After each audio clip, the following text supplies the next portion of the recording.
तो इस कहानी के पार्ट 1 में अब तक आपने देखा, कुछ महीनों पहले अजय, विवेक और संध्या का घर खुशियों से भरा था, लेकिन एक हादसे ने सब बदल दिया। विवेक और संध्या की मृत्यु के बाद अजय अकेला बच्चों की जिम्मेदारी संभाल रहा था। फिर घर में एक नई बहू आई, नंदिनी, पढ़ी लिखी, समझदार और रहस्यमयी। बच्चों ने धीरे धीरे उसे अपनाना शुरू कर दिया था, लेकिन दादी को नंदिनी के बैग में कुछ अजीब चीजें मिली थीं, कुछ दवाइयाँ और फाइलें। लेकिन दादी ने किसी से न कुछ कहा और न कुछ पूछा। मगर अब सवाल यह था कि क्या नंदिनी सच में इतनी परफेक्ट है या उसके पीछे कोई छुपा हुआ राज है। दिन बीतते गए। नंदिनी इस घर की धड़कन बन गई। नंदिनी सुबह जल्दी उठती, बच्चों का नाश्ता तैयार करती, स्कूल की तैयारी में मदद करती। सुबह से शाम तक वह बच्चों को संभालती, सास ससुर का ख्याल रखती और अजय की उदासी को मुस्कुराहट में बदलने की कोशिश करती। बच्चे स्कूल से आते और दौड़ते हुए उसकी गोद में समा जाते। माँ, आज हमें स्टार मिला। माँ, आज टीचर ने मेरी तारीफ की। नंदिनी हर छोटी बड़ी बात ध्यान से सुनती। उसकी आंखों में ममता थी, पर उसके भीतर एक राज भी छिपा था। एक दिन अजय की माँ ने नंदिनी से कहा, बहू, शादी को कई साल हो गए, अब तो तुम्हें और अजय को भी अपनी संतान के बारे में सोचना चाहिए। नंदिनी ने मुस्कुराकर बात टाल दी। माँ, अभी तो ये दोनों बच्चे ही मेरे लिए सब कुछ हैं। माँ को लगा कि बहू शायद अभी वक्त चाहती है, लेकिन वक्त गुजरता गया, साल दर साल, पर नंदिनी की अपनी कोई संतान नहीं हुई। अजय उसे बार बार देखता और सोचता, ये बहू सच में बच्चों के लिए आई है या कुछ और। एक दिन अजय ने धीरे से पूछा, नंदिनी, तुम्हारा परिवार, तुम्हारे सपने? नंदिनी ने हंसते हुए कहा, मेरा सबसे बड़ा सपना इन बच्चों को खुश देखना है। मेरे लिए ये बच्चे ही मेरी दुनिया हैं। मैं उनकी माँ बनना चाहती हूँ। मायनन ने यह सब चुपचाप देखा।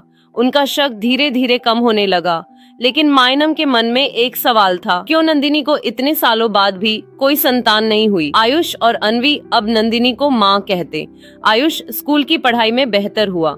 अन्वी हर दिन नई चीजें सीखती। नंदिनी ने बच्चों को भावनात्मक और नैतिकता की शिक्षा भी दी। जिम्मेदारी का मतलब, परिवार का महत्व, त्याग और प्यार का महत्व भी समझाया। बच्चे धीरे धीरे समझ गए कि नंदिनी सिर्फ केयर टेकर नहीं, बल्कि उनकी माँ और मार्गदर्शक भी हैं। एक दिन माँ ने किसी काम से नंदिनी का बैग देखा। उन्होंने भी वही फाइल और दवाइयाँ देख ली।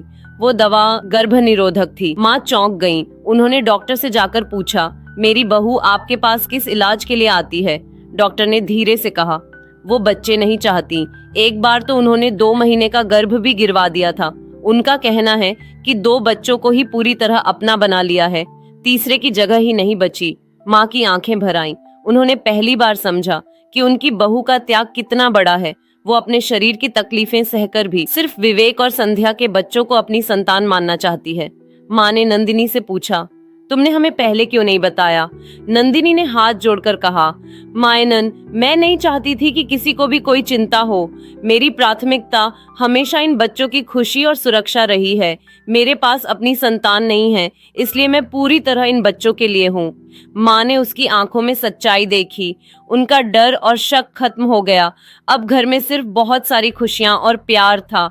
अजय और नंदिनी साथ साथ बच्चों को संभालते। माँ भी संतुष्ट थी।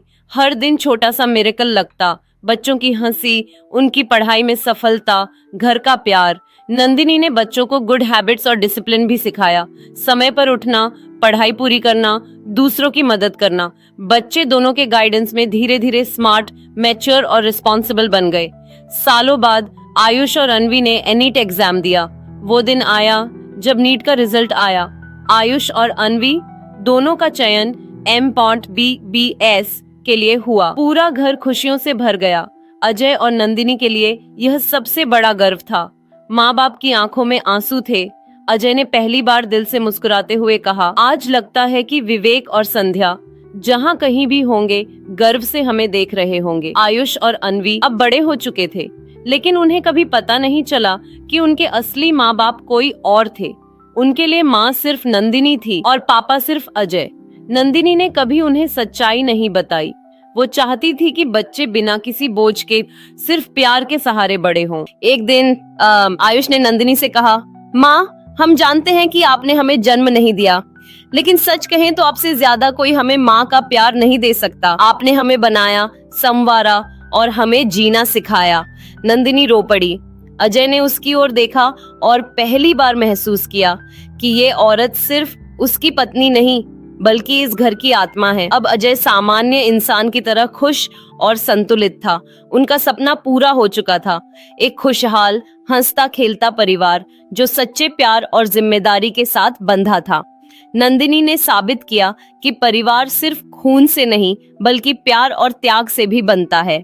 अजय ने सोचा, शायद यही सही मायने में जीवन है, प्यार देना, जिम्मेदारी निभाना और सबका साथ होना। और अब मैं समझ गया, सच में इंसान वही खुश रहता है जो दूसरों के लिए जीता है। तो फ्रेंड्स, आपको मेरी ये कहानी कैसी लगी मुझे कमेंट बॉक्स में जरूर बताएं। And please like, share and subscribe my channel for more such videos. Thank you.